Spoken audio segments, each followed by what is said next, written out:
Hi, I'm Shane Downey from the GBTA broadcast studio on location in Berlin, Germany at the GBTA Europe conference. And today I'm joined with Joe Lloyd with Nina and Pinta.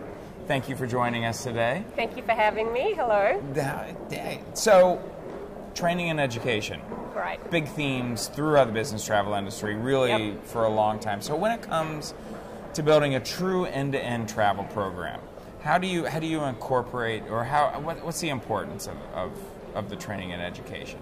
Okay, so I guess for me, we tend to come at things, and I refer to it as the 3 Ps, which is process, project, and people. Mm-hmm. So when you're looking at building a full end-to-end travel program, the first things that you need to put in place are the process, mm-hmm. right? So yes. How does that work? So all of the systems, all of the technology, you have your vision, you implement the end-to-end process, but that process is only good if the people buy into it, right? So any travel program is only as strong as its compliance.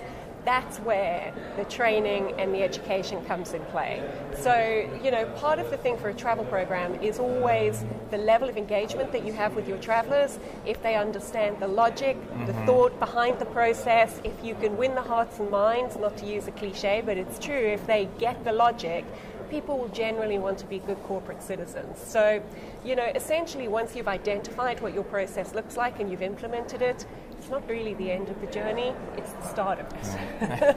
So you have to keep going with that continuous engagement, the improvement, that two-way dialogue. It becomes really important. Yeah, no, that is. It's so true. It's so true. And as you're it's not the end of the travel, it's the beginning of the journey. And speaking of the journey, yes.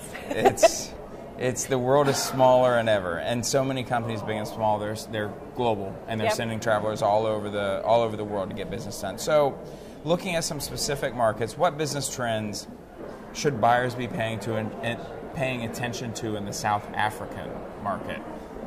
So, in South Africa is very similar in terms of its booking patterns and behaviors as we see in Europe and in the US. So we see the same types of trends. Traveler friction is a big thing that is being discussed at events and conferences in Africa. How to manage that.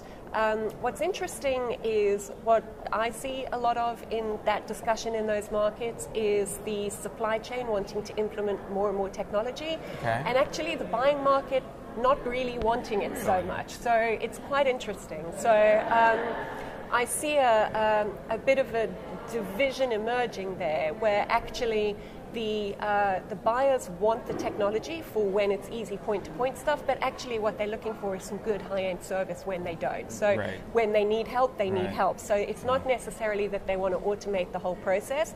They want the efficiencies of the simple stuff, but in the more complicated stuff, they really need that strong, solid expertise to speak to. Oh. It's one of the things that I see. Yeah, that's fascinating and different. Yeah. It's different.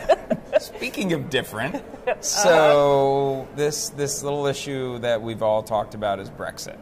What's that? I haven't heard of that. No, it's this new thing. Oh, yeah. Hopefully it stops. Hopefully. So, what about London and that? What's sort of the trends, the business trends? Okay, so in this chain, I can only offer up my humble opinion. Mm-hmm. Because like most other people in this debate, I don't know for sure, and neither does anybody else. And I think that's the issue. So I think it was Willie Walsh that said, the first day of business after Brexit will be the same as the day before Brexit. But the thing that's really inhibiting organizations is the uncertainty. Right. So we've had 2 years of uncertainty, projections, discussions, analysis, opinionators. The reality is nobody really knows what it looks like. Right. So until the market knows what it's dealing with, they can't make plans for it. So I think everybody's at that point where they're ready to figure out what it is, regardless of what it is, just so that we have some certainty to be able to move forward. Right. Well, we shall know soon enough. Hopefully. Hopefully. Maybe. I'm not so sure. Hopefully. Well, thank you. Thank you. Thank you for everything and good conversation. And thank you for tuning in at the GBTA Broadcast Studio, and we will talk to you soon enough.